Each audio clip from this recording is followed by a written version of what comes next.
Welcome to the Queensland Media Club. I'm Hayden Johnson, the State Political Editor of the Courier Mail. Today, you'll be briefed by our guest speaker, Minister for Defence Industry, Minister for Pacific Island Affairs, Pat Conroy, on the plan to bolster Australia's defence capability in the most challenging strategic environment since the Second World War. Pat is Australia's longest-serving Minister for Defence Industry since the 1970s. From building Bushmasters in Bendigo to sustaining wedge tails in Williamtown, his focus is on delivering the capabilities our Australian Defence Force needs to keep Australians safe. Over the last term of government, he oversaw a historic increase in Australia's missile manufacturing capability, more than doubled the Navy's major warship fleet, and delivered a generational investment in Australia's industrial base through the AUKUS partnership. And with more than 100,000 people working in the sector, we look forward to hearing plans for further investment in Australia's defence capability. Please join me in welcoming the Honourable Pat Conroy to the stage.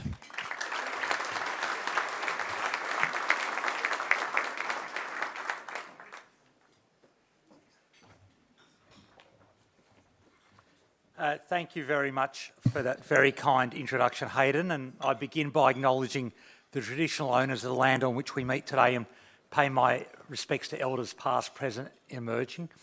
And as Minister for Defence Industry, I also pay my respects to Aboriginal and Torres Strait Islander men and women who have served our nation in the past and continue to do so today.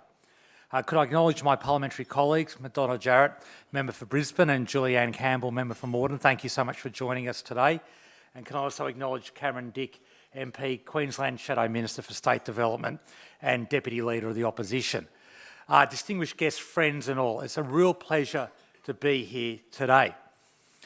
Since the formation in 1914 of the first Australian Imperial Force, Queenslanders have been the backbone of Australia's defence.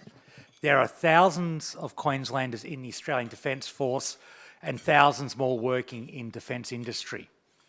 With its world-class military training areas, Queensland has just hosted major components of the largest ever iteration of Exercise Talisman Sabre. And the numbers tell the story. Talisman Sabre involved 19 nations and 43,000 people at its peak. 32 ships, including 2 carrier strike groups and 297 aircraft. The ADF conducted 6 live fires, including the successful first firing of the precision strike missile on Australian soil, 2 years ahead of schedule, of the schedule we inherited when we came to government in 2022. It was another example of the Albanese government accelerating long-range strike capabilities for the ADF and stands alongside the firing of Standard Missile 6, the Tomahawk missile and the Naval Strike missile last year. Rapidly enhancing the ADF's ability to precisely strike targets at longer range is one of the 6 priorities outlined in last year's National Defence Strategy. Another is developing and deepening our defence partnerships with key partners in the Indo-Pacific. Acquiring and firing the precision strike missile, co-developed with the United States, is a tangible example of how we're realising the National Defence Strategy and in doing so making Australia stronger and more secure. And I'd like to take this opportunity to thank traditional owners for their ongoing support for defence exercises on their traditional lands. And I'd also like to acknowledge the state and local governments for their cooperation and assistance, and thank the workers in defence industry who've delivered everything from critical maintenance to logistic support. Finally, I'd like to thank Queenslanders for their patience as we move people and equipment through their communities as they return to their home bases. So there's a lot of thank yous to Queenslanders, and in return I ask you not to mention the State of Origin result. But I'm here today to talk to you about how the government is delivering Australia's defence capability. Queensland's defence industry is integral to this effort. From the companies like Hallmark and Homeward Highgate, who supply Rheinmetall's military Centre of Excellence at Redbank, to hypersonics research, including at the world-leading University of Queensland Centre for Hypersonics, at Black Sky and Hypersonics as well, and I know Black Sky's in the room today. at the industry centres which surround and support bases like the Cairns Defence Precinct, which helps maintain and sustain the naval fleet and provides refit and training support for the patrol boats of our Pacific Island neighbours, and at the mighty home of Air Force in North Queensland at RAF Base Townsville. As important as the capability we acquire is the way we acquire it. And you don't have to look far to find critics of how you don't have to look far to find critics of how defence does business. And ladies and gentlemen, some of that criticism is justified. And I acknowledge there is more work to be done to make defence the best customer it can be for industry. And by industry, I'm certainly not just talking about primes. In fact, our government has put a lot of work into ensuring SMEs are part of the equation. We recognise that, in fact, it's often the small and medium-sized businesses, including those in the room today, that are the incubators of innovation. And to underscore this point, you don't have to look any further than drone and counter-drone technology and that space. While all eyes are on the accelerating evolution of drone warfare in Ukraine, their use is proliferating in conflicts around the world. It seems we are in the 3 days of the Economic Reform Roundtable, so this is a risky comment, but to paraphrase Paul Keating, it seems like every galah in every pet shop is talking about drones and drone strategy. But it's acutely relevant to every defence force in every country, and Australia is no exception. It's why we've accelerated the acquisition of an appropriate mix of drone and counter-drone capabilities and are continuing to examine new autonomous capabilities.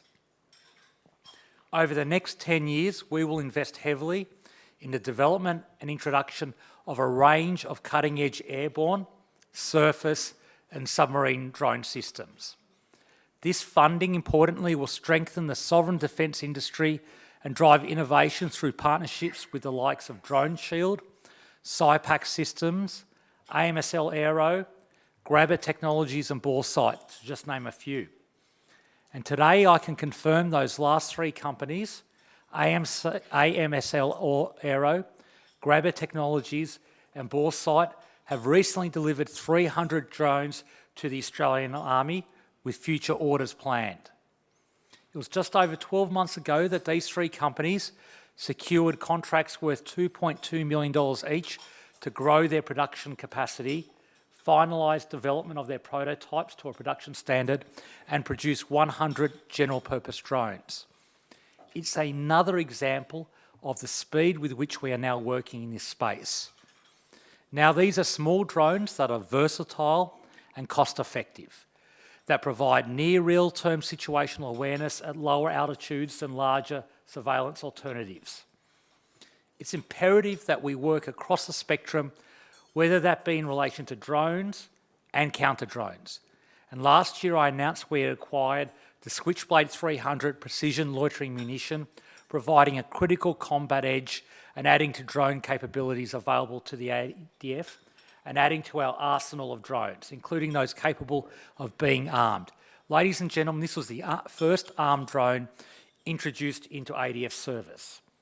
And soon we'll also announce a new capability for the Army, a sovereign, medium-range, precision loitering munition system developed under ASCA's mission Talon Strike. But what I'm announcing today is a further rapid delivery of counter-drone capabilities under what is known as Project Land 156. In July, just 4 months after the announcement of Land 156, the government issued an initial rolling wave of contracts worth $16.9 million. Since then, we've issued more contracts, now totalling $38.7 million to 20 vendors, including, importantly, 14 Australian companies. Under these contracts and accelerated testing, at least 120 of the world's most capable threat detectors and drone defeating technologies will be rapidly introduced into use. This technology is evolving rapidly and we're moving with it. So today, I can reveal that the Albanese Labor government has set aside $1.3 billion for acquisition of counter-drone capabilities over the next 10 years. I'll explain shortly why that may be of particular relevance to Brisbane. The government will announce further counter-drone acquisitions in the near future as part of Land 156, including contracts for a system integration partner for the continuous delivery of counter-drone capability. This will include command and control capability and advanced counter-drone sensors and effectors, giving the ADF more options to protect Australian defence bases. This project is a benchmark and a blueprint for how we'll deliver speed to capability in the future. And SMEs are at the heart of the project. I can also reveal that under Land 156, we've adopted a continuous modernisation model. This is critical. It means that the investments we make today and continue to make can help protect against potential future threats. But let me be clear, this is not just about defence bases and defence assets. Under Land 156, there is also a minimum interoperability requirement to enable defence counter-drone capabilities to be deployed to assist civil society. This means the ADF counter-drone capabilities will be available to be used at events such as the 2032 Brisbane Olympic Games. Let me repeat that. We're writing into the contracts and the submissions around this capability that they have interoperability with civilian uses so that they can be used in conjunction with the state government to protect sites engaged in the Brisbane 2032 Olympics. In Ukraine, we've observed that when it comes to drones, the cycle of adaptation and counter-adaptation is around 3 to 6 months. So through Land 156, the ADF will continually upgrade and refresh capabilities to address emerging drone threats. To make sure Australia stays ahead of the cycle, we've allocated over $10 billion for drone and counter-drone technology and autonomous systems in Defence's Integrated Investment Program. This is a rolling effort, which means the investment doesn't stop, the technology development cycle doesn't stop, and Australian defence industry has the security of policy and the funding to keep developing this incredibly important technology. Now, ladies and gentlemen, we have 3 priceless assets in the uncrewed capability race. We have the smart scientists at Defence Science and Technology Group, including their partners in the Queensland Defence Science Alliance, to deliver the next generation of technologies for loitering munitions. We have the Advanced Strategics Capability Accelerator, now sitting in the Defence Delivery Engine Room, with a laser focus on accelerating the development of asymmetric capabilities and getting them into the hands of our warfighters. And we have AUKUS Pillar 2, our advanced capability partnership with the United Kingdom and United States. And to give you just one example of what AUKUS Pillar 2 has achieved, during Exercise Talisman Sabre, the AUKUS partners worked together to successfully communicate with uncrewed underwater vehicles as part of the Maritime Big Play system. Communicating underwater is no easy feat. Handing over communication with an underwater drone to a partner on the other side of the world is even harder, but we achieved both at Maritime Big Play this year. It's a signal of the immense speed and scope of the advances that Pillar 2 is delivering. But as I alluded to earlier in my remarks, the ADF must own both ends of the spectrum. We have to master the manufacturing and evolution of our own drone capabilities, and we have to own the potent, high-end platforms that deliver long-range deterrent effects. Another cutting-edge capability I want to talk about today is the MQ-28A GhostBat collaborative combat aircraft. GhostBat is the first military aircraft to be designed, engineered and manufactured in Australia in more than 50 years. Just think about that for a moment. Australia is back in the business of designing and manufacturing military aircraft. Australia leads the world in this technology, which teams drones with crewed aircraft, allowing the drones to work together with each other and with the crewed aircraft as one team to achieve the mission. The technology is in the early stages of adoption by air forces around the world. GhostBat and other drones of the future that Air Force is working on right now will function like smartphones, to be upgraded often with new and advanced features. They have the potential to fundamentally change the way Air Force operates to make it an even more formidable deterrent. And Australia is a lot further down the road of developing this technology than many people realise. As at the 25th of July, the GhostBat has performed over 20,000 hours of digital twin testing, 119 live sorties, and 146 flight hours. In recent testing at Woomera in South Australia, a single human operator aboard a RAF E-7A Wedgetail successfully controlled 2 GhostBat aircraft in a mission against airborne targets. We plan to conduct an MQ-28A air-to-air weapon firing test later this year. Let me turn that into real language for people who don't live defence acronyms. Later this year, it's our intention to fire a missile from a GhostBat aircraft. And the government has approved the development of 3 next-generation GhostBats with an enhanced design and improved capabilities. Now, ladies and gentlemen, I'm proud to say that 70% of the GhostBat program is being delivered by Australian industry, with over 200 Australian companies contributing to the program since its inception. Queensland companies like Ferra, Microelectronic Technologies, B&R and Coastal Aviation are critical to the success of the GhostBat initiative. And we're working closely with Boeing Defence Australia to ensure we take advantage of any export opportunities, because we want to entrench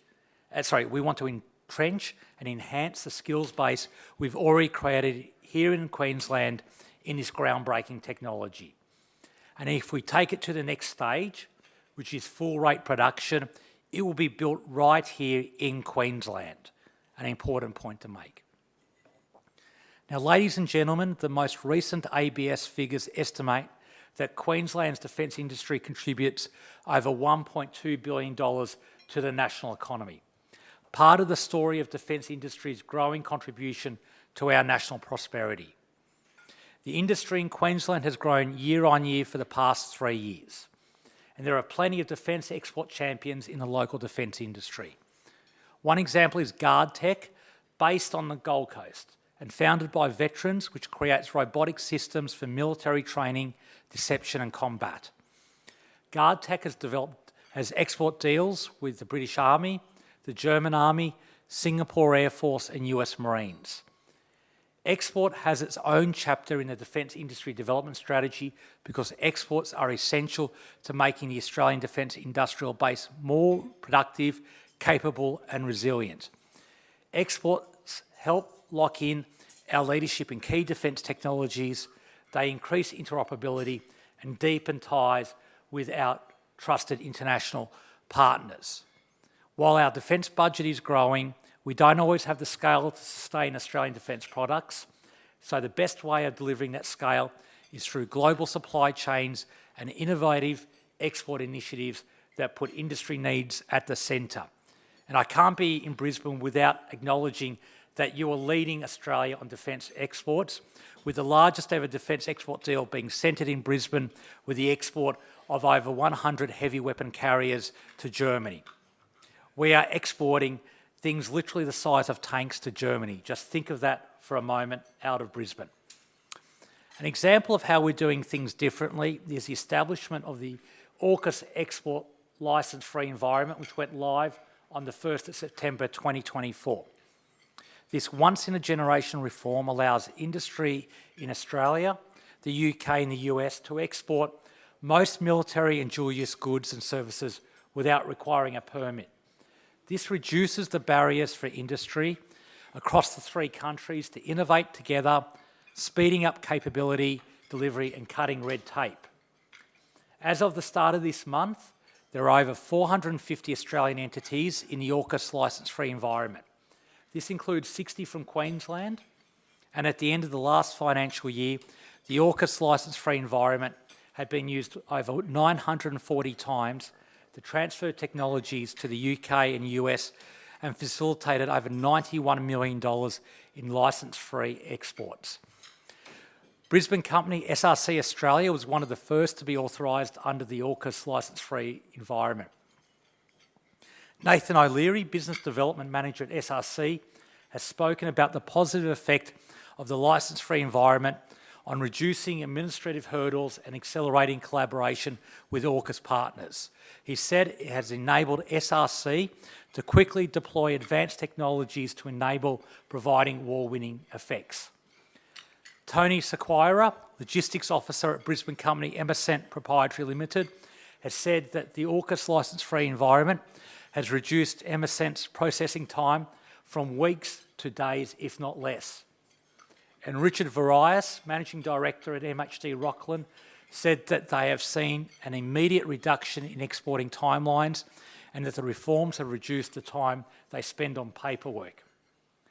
Meanwhile, the AUKUS licence-free environment is not only a generational reform for Australian defence industry, it is also a genuine productivity-boosting reform that will benefit the whole Australian economy. Team Defence Australia is a trusted advisor in Industry's Corner, taking Australian industry to major defence trade shows around the world, working as advocates and supporters for businesses seeking a seat at the negotiating table with our partners around the world. And since 2018, Team Defence Australia has supported 76 Queensland companies across 60 international trade shows and 19 international virtual engagements. And I'd like to give a shout out to the dedicated Austrade Business Development Managers for Defence Industry, funded by Defence and based in the UK, US, Japan, Southeast Asia and the UAE. They provide phenomenal support to Aussie industry in international markets and facilitate industrial collaboration and commercial partnerships. And I encourage all of Queensland Defence business who are interested in creating international partnerships to take advantage of all the help they can offer. Now, ladies and gentlemen, I'd like to take a moment to talk about the government's focus on accelerating the development of our bases across the north of Australia. The government is investing heavily in the north as we reshape and modernise defence, building the capabilities Australia needs for the future.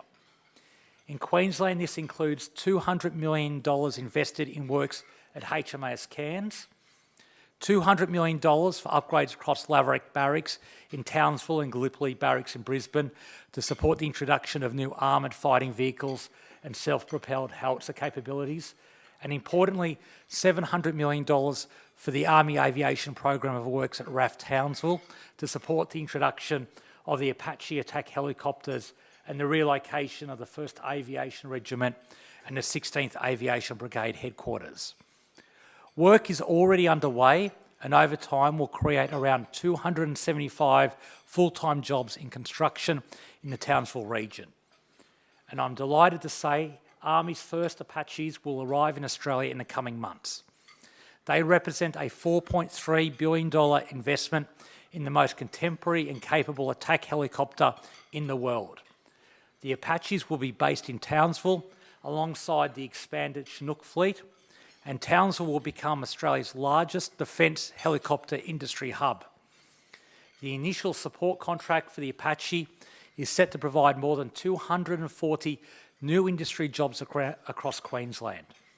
More than 170 jobs are estimated for Townsville, with a further 50 in Brisbane and 20 in AUKUS. The delivery of our first attack helicopters follows the establishment of the second operating node for Army's UH-60M Black Hawk fleet in AUKUS in June. Locating elements of the Black Hawk fleet at Swartz Barracks is crucial to fulfilling Defence's utility helicopter requirements and is the next step in establishing a sovereign training capability. It ensures Army can continue to develop the Black Hawk capability for deployment across land, amphibious and special operations. And to support this, Swartz Barracks will see more than $9 million in essential infrastructure upgrades. And under the integrated support contract with Lockheed Martin Australia, more than 70 direct employment opportunities will exist in AUKUS by the end of the decade, with industry working side by side with Army technicians to maintain the Black Hawk fleet. The government is absolutely committed to making the most of defence investments for the workforce. This includes targets for apprentices, trainees and women working on Australian government-funded projects, generating opportunities for upskilling and job training, building the capability of local workforce and offering entry-level pathways for jobs for local school leavers and job seekers.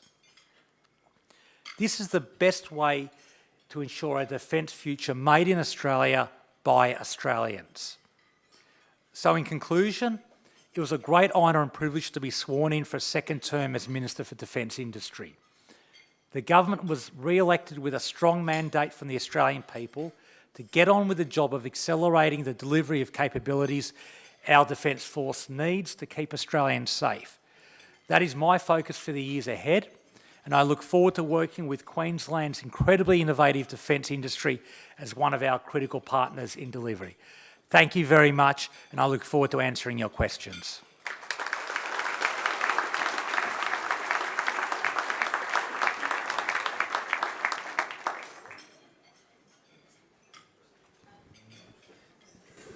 Thank you very much, Minister. We appreciate it. When I was talking to a few people today about this speech, one of the government policymakers told me that in defence industry, politics is pertinent still.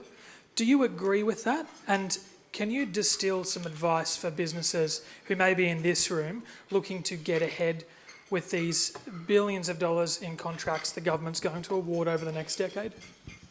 Thanks for the question. And I actually don't think politics is pertinent in this area. I think that we are genuinely committed to choosing the best capabilities at the fastest possible speed within budgets. I think we don't have any time to waste. We've been very clear we've lost a 10-year warning horizon for a potential regional conflict. So speed to capability is essential. I'll give you one recent example, which was the announcement a couple of weeks ago by the Deputy Prime Minister and I of the acquisition of the Megami-class frigates. We chose the fastest speed to capability possible that delivered us the best capability as well. So I genuinely think this has to be above politics. Like, that's not to say that people won't have criticisms, and that's one of the important parts of living in a democracy, but they certainly don't play into where we make decisions around locating capability. We need to get on with the job is my short answer. So the fact that the defence ministers from Victoria had no part in Geelong getting the Hanwha contract over Queensland's Rheinmetall?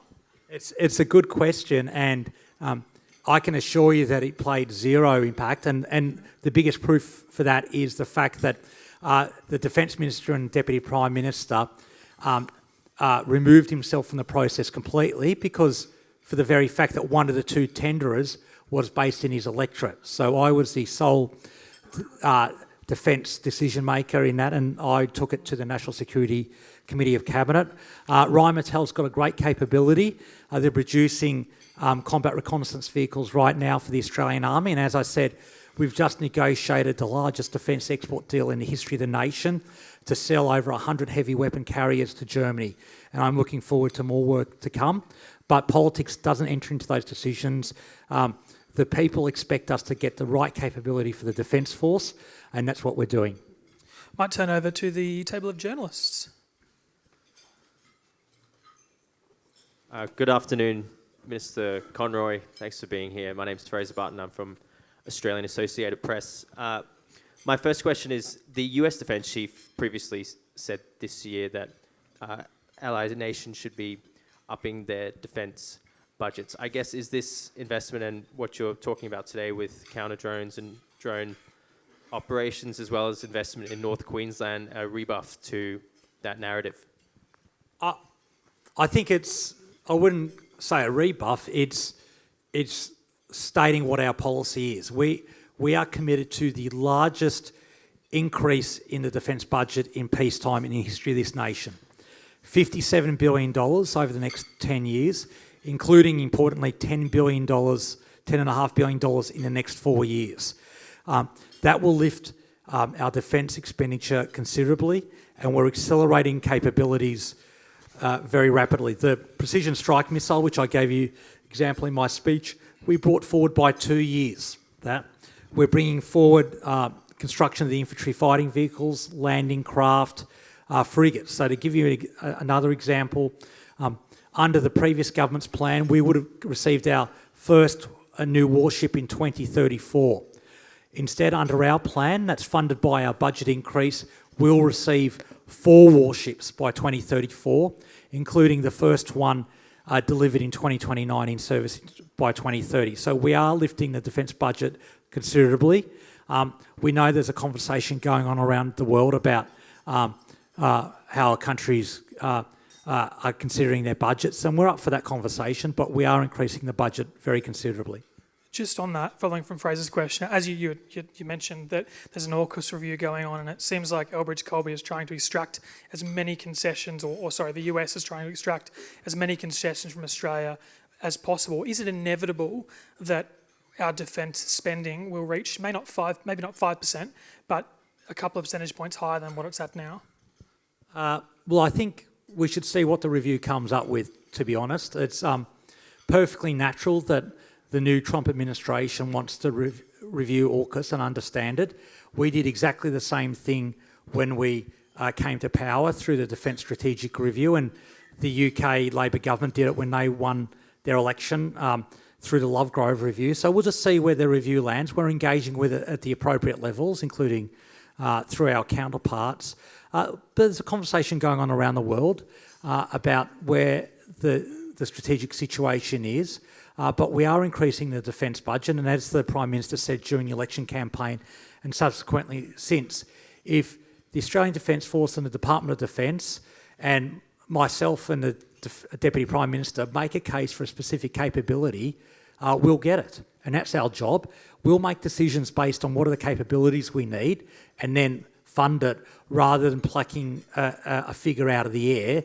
We just don't think that's the right way to do policy making in defence. And as we also said, if someone came into the ERC and said, I want to spend 3% on health, but wasn't able to tell us on what, they wouldn't last long at ERC. So we're going to do this the proper, reasoned, common sense way. Fraser Barton again. One of the things you mentioned was the ghost bat, and you seemed quite excited by the ghost bat and its operations. But a key word you used was that was if it progresses past production, I guess. When will the taxpayers and when will Australians know whether it will go past that next stage, and what warrants it going to that full production stage? Well, the exercises going on right now will determine whether it goes to the next stage. We'll make that decision towards the end of this year, perhaps early next year, on whether we'll commit to full rate production. We've invested over $1 billion in the ghost bat. Boeing's put their own skin in the game as well, and I recognise that Boeing's here as well. And we were always clear when I made the latest funding announcement, which was from memory the start of last year, for another $400 million to acquire the 3 of the sort of batch 2 of ghost bat, is that we would have the technology capability phase in 2025. We'd evaluate those results and make a decision about whether to go into full rate production. So those exercises going on right now are critical to that. Successfully firing a missile from the ghost bat will inform our decision as well. Importantly, we're also investing in the collaborative combat aircraft architecture so that our aircraft can our ghost bats can not only talk to our crewed aircraft, but they can be linked into a network of aircraft with countries like the United States. So we're keen to progress it. We're also keen to get exports in this market. As I said, it's the first military aircraft designed and built in this country in 50 years.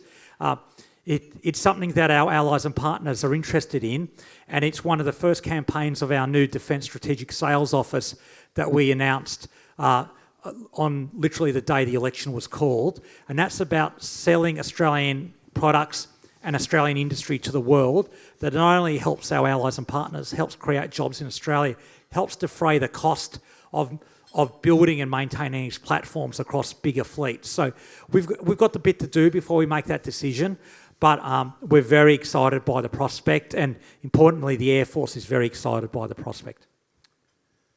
Minister, my name's Andrew Messenger. I'm from the Guardian Australia. I've got a question about your other ministry, Minister for Pacific Island Affairs, but also it does sort of fit into defence as well. As you pointed out in the speech, one of our 6 priorities for the National Defence Strategy is doing deals and developing those deals in the Indo-Pacific. Next month, we're signing a defence treaty with PNG, which is the day before it got independence 50 years ago. PNG and Australia have always had a close relationship. Obviously, we're the same country 50 years ago, and including in the area of security. So why is it necessary to have a defence treaty with PNG? You're very right to point out the very close connections that we've got. Those connections have got richer in the last 3 years. On behalf of the government, I successfully negotiated a bilateral security agreement with PNG that in 2023 that had a very broad focus. It conceived of security in a very holistic approach, so not just invasion, military aggression, but also natural disasters, pandemics, civil unrest, domestic violence, cyber. And that BSA was a really important framework agreement that allowed us, created space and strategic understanding to negotiate other arrangements, including the landmark $600 million National Rugby League deal that I'm very, very excited about. The defence treaty that will be signed in a not too distant future will build on that. I'm not going to go into the details of that because I don't want to steal the thunder from the 2 Prime Ministers. I enjoy my job and I'd like to keep it. But all I can say is you'll be very excited to read what's in it. It will elevate Australia's relationship with Papua New Guinea to an even higher level. And I know politicians hyping up things is always dangerous. But I really believe that when you see the text of the treaty, you'll understand why we're so excited about it. And I was with the Papua New Guinean Deputy Prime Minister John Rosso having a coffee this morning, and we're both excited about the even deeper linkages we have. Like PNG is our closest neighbour. It's our only colony ever. It is only 4 kilometres away from Australia. You could swim there if you weren't worried about crocodiles, and you should be. Our security and prosperity is entwined with their security and prosperity, and the Defence Treaty will take that to an even higher level. Do you think, Minister, when it comes to the Pacific, obviously China's extracting it's pushing its power through the region. Do you feel like Australia's playing like a whack-a-mole game with China? Because every time we seem to solve a problem with the Pacific, another one pops up, and I talk about the Cook Islands as an example of China doing a security deal with them. I think whack-a-mole is a good concept for what we're trying to avoid. We've made it very clear that a vacuum was created when governments retreated from the region, and that vacuum was filled by other countries, most notably China. And we've been very clear, both Penny Wong and I, that we're in a permanent state of contest for influence in the region, and we're committed and we're fighting every day to be the partner of choice for the Pacific. And we do that because our security and prosperity is linked to theirs. Like, you can't underestimate, well, people in Queensland understand it because you're a lot closer to the Pacific than other parts of Australia. We need to be their partner of choice, and that's why we're committed to deepening those relationships so they aren't transactional, so we don't do whack-a-mole, and we elevate those relationships so that they're so deep and meaningful and value-driven for both countries that it's not worth looking elsewhere. And obviously, the PNG is one example through the BSA and the rugby league deal. Just think about that for a moment. And I know I'm speaking to a rugby league state, and as a proud New South Welshman, it's something we do have in common. We are using rugby league as a tool of soft power and diplomacy to bring our 2 countries closer together. That is phenomenally exciting from my point of view. But it's not just the rugby league deal with PNG. There's the Farley-Pili union with Tuvalu, where we've guaranteed to come to their assistance in the event of a military invasion, global health pandemic, or a natural disaster, where we're helping reclaim land so that they can resist climate change. But importantly, we're also granting permanent residency to an entire nation through a stage-managed, steady way. That's about responding to their needs, and obviously as part of that treaty, we're their security partner of choice. With Nauru, we've signed the Nauru-Australia Treaty that's all about their economic resilience and giving each other security guarantees. So they're 3 examples. The Defence Treaty will be another example. Last week, I initial a document on the side of a volcano, which is a first for me, with the Deputy Prime Minister and the Foreign Minister around the Nakamal Treaty with Vanuatu. These are about avoiding what you've alluded to and having deep, enduring relationships where we demonstrate that partnering with Australia delivers the best benefits for the people of the Pacific. And I'm really sorry for the long answer, but it's something I'm really passionate about. That was a very long answer, Minister. Lexy Hamilton-Smith from the ABC. Thanks for taking our questions. I just want to follow up on Nauru. Just last week, they did sign a $1 billion deal with a Chinese company that most of us, I'm told, have not heard of, called the China Rural Revitalisation and Development Corp, looking at things like renewable energy, phosphate industry, marine fisheries, ecotourism, a bit of a whack-a-mole hit there, I would have thought. What are your concerns about that, and does it trigger any obligations to Nauru under the treaty that we have with them? Defence is engaging on with the government of Nauru about whether it activates parts of our treaty with Nauru, particularly Article 5 of the treaty. That is a really important treaty for us that helps position us as a security partner of choice with Nauru. But I want to be really clear about something. We're not opposed. In fact, we call on every country in the world to be an economic partner and a development partner with the Pacific. Like, we think other countries should be doing their fair share and investing in the Pacific. That's a good thing for the region. What we've been very clear is that every country in the world should respect the views of the Pacific Island Forum, the leaders' consensus, which is that security should be provided by countries within the PIF. That is what we're focused on, implementing the views of Pacific Island leaders and the consensus around the PIF, that security should be provided by countries in the Pacific for the Pacific. But economic development is a good thing. What we've also called for is transparency, listening to the priorities of the Pacific and acting on their priorities, investing in high-quality infrastructure and maximising local content. I gave an earlier speech today to the Pacific Infrastructure Conference, which is happening downstairs in his convention centre. And I highlighted and said very clearly that for all other development partners in the Pacific, they should be ensuring that they spend as much, that local content needs to be prioritised. I just announced an $11 million roads partnership with the Solomon Islands government, where every dollar is going to a Solomon Islands company and using Solomon Islands workers. And I challenge every other development partner in the Pacific, if you're serious about partnering with the Pacific, a true test is whether you use local labour and local companies so that the Pacific Island countries get the double economic dividend of the local work. That's a test that every development partner should be trying to pass.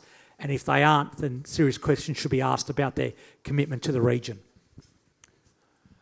Minister, Andrew again from The Guardian. And I realise you sort of said you wouldn't give this answer, but I'll ask it anyway. Will one of the conditions of the treaty with PNG be that they can't enter into any defence or security arrangements with China, which is similar to the deal with the PNG NRL team? Well, what I'd say to that is that we have a shared strategic understanding that was grounded in the bilateral security agreement, and Prime Minister Marape, Foreign Minister Kachenko, Deputy Prime Minister Rosso have made very public statements that they intend to stick with their traditional security partners, principally Australia. Prime Minister Marape has said that on many, many occasions. That's the strategic understanding that drives all our engagement with PNG, whether it's the BSA, the Rugby League deal, the Defence Treaty. So I think you can understand what I'm saying there. Sorry to cut you off there, Hayden. No. Fraser from AAP, Minister. You mentioned the Pacific Island Forum next month in Honiara. Do you think China's overplayed its hand in trying to influence Taiwan attending the forum? And how will you ensure China will not play any role in the PIF given the declaration of no development partners from the Solomons PM? Well, I'll leave the commentary to the commentators about whether certain countries have overplayed their hands. What I can say to you is that we think it's unfortunate that that decision has been made by the Solomon Islands government. We think that every dialogue partner should should have been invited to the PIF and be able to participate, whether that's China, Taiwan, the United States, the United Kingdom, whoever, you name it. We think that the 1992 status quo, the consensus around dialogue, partner engagement should be maintained, but we're not there. And so we just got to get on with doing it. It's really important that everyone in the world engages with the PIF and the Pacific Islands in a respectful manner that acts on the priorities of the Pacific Island leaders and acts on the views of the Pacific through the PIF 2050 statement. So they're sort of the guiding principles we have. Just on that, Minister Chair, I'd like to ask about Taiwan. I know it's not specifically your portfolio, but experts say that the best way to secure Taiwan is to provide deterrence to China. Why is Australia so ambivalent when it comes to sharing whether we would defend Taiwan in the event of a Chinese invasion or any invasion? Well, I'd make a couple of points. One, ministers rarely, if ever, talk about hypotheticals. It's just not a business you want to get into as a minister. Secondly, the policy you enunciated there is effectively the policy of most countries who are supporting the status quo. For example, the US, the United States has had a long-running policy of strategic ambiguity. I'm not aware of any country in the world that has overtly stated that they will do X in the event of a forceful attempt of takeover. Like the only person I've ever heard mention it is Angus Taylor. And I think Angus wrote it back within 24 hours because it was clear that Angus was doing Angus and speaking through his hat. So the US have made it very clear that strategic ambiguity is their policy. We've made it very clear that we support the status quo and that there should be no change to the status quo by force, and that's our policy. So are you frustrated then that the US is calling for Australia to provide that clarity? Well, I think there's been a lot of media speculation that that's occurred, but I've also seen commentary in the media that that's not what they asked for. All I can say to you is that the United States understands our position as we understand their position of strategic ambiguity. Minister Lexy, again, ABC, just on behalf of Stephen Jedgetts from Canberra, just back to the drone technology. You've mentioned the use of drones in Ukraine and some of the incredible wins that they've had, but I understand you have some concerns about what the positives and negatives are in relation to using similar technology in Australia. Can you just expand that a little bit further? Well, I think drones are here to stay. Drones are a critical part of modern warfare, and that's why we're investing over $10 billion in drone and counter-drone technology and autonomous systems.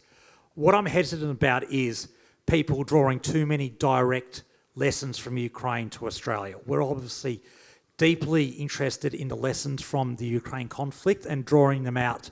But I do get frustrated by commentators who think that everything that's occurring in the Ukraine conflict is directly applicable to Australia and the Australian environmental surrounds. You're talking about a really intense conflict that's occurring in the European landmass in a very relatively discrete area of the world in terms of geographical space. To apply the same lessons to the Indo-Pacific region, I think is probably a bridge too far. So I'm just urging caution about directly applying lessons, and anyone who says because they're an expert on the Ukraine conflict makes them an expert on Indo-Pacific conflict, I think you should take with a grain of salt. But we're investing massively and at speed in drone technology and, importantly, counter-drone technology, and that's obviously one of the topics of my speech today. Minister, another one from Canberra. Are you able to outline where negotiations are with the bilateral agreement with Kiribati at the moment? With Kiribati, well, we're engaging with all Pacific Island nations on their interests, and we made it very clear that we're open to doing deals, negotiating beneficial arrangements for any Pacific nation that's interested in talking to us. It's probably not appropriate to get into more detail with Kiribati at this stage in an open forum like this. I want to go back to what you said before, Minister, around there needs to be more work done to put SMEs, to make sure they're part of the equation. What specifically needs to be done, and what are you doing to ensure that's the case? We're doing a few things, and well, let me start on the negative side, where has defence let down SMEs and where we need to do more? We need to be faster at getting into contracts. In most instances, contracts take too long. Secondly, we need to simplify contracting, and we're doing that right now by simplifying what's called the ASDEFCON suite of templates. We need to get defence taking on more risk, and we need to work with the defence primes about, does every single requirement of a contract we enter into with a prime have to flow down to their supply chain? Because in the end, what you end up happening is asking mum and dad operations to put their house on the line to win a tiny bit of work with a prime. So we're interested in doing more there and building the capability within defence. Good things that we're doing is we're trying innovative contracting methods. So what we're doing with Land 156 is at light speed compared to traditional defence contracting, and doing rolling waves of contracts so that we don't set and forget. We learn from the iPhone era where it's about upgrading technology. We're also doing more direct contracting with SMEs so that we bypass primes where it makes sense. We're also investing more in open architecture. So even where we do have one systems integrator, we don't get locked into their proprietary technology, so that we can have then an innovative SME bring a capability into that open architecture system. And then a really basic thing that I was amazed the last government didn't do, well, two things. One, we have Australian industry capability requirements where if a company wins a contract, part of their bid is, I will do X amount of work in Australia. Under the last government, that wasn't contractually enforceable. So you could have a company saying, I'll do 70% in Australia, but then it wasn't enforced. Then secondly, the only measurement of that was, does that company have an ABN in this country? So that's led to the infamous French lessons and the catering and everything under the submarine contract. So we've developed a methodology to look through the ABN so that we're satisfied that when a company says, we're going to engage Aussie SMEs, they're actually going to engage Aussie SMEs and do that work in Australia. I mentioned at the start that you are the longest serving Defence Minister since the 1970s. Do you want to step up and be Defence Minister? I love the job that I'm doing right now, and I think we've got a really good team. I know I'm talking about myself, so that's always dangerous. I think we've got a really good team with Richard Marles and myself, and I want to make a broader point about continuity. At the end of this, first off, Richard Marles and I asked the PM to be reappointed into our portfolios. That's a sign of how much we enjoy the jobs and how we enjoy working with each other. By the end of this term, Richard Marles will be the longest running Defence Minister since Jim Killen in the late 70s. I'll be the longest running Defence Industry or Defence Supply Minister since 1950. Like under the last government, Goldfish lasted longer Defence Ministers, and you need that continuity to get change. And to be fair, under the last Labor government, the average Defence Minister lasted 2 years. That change means that we'll be turning over to defence leadership.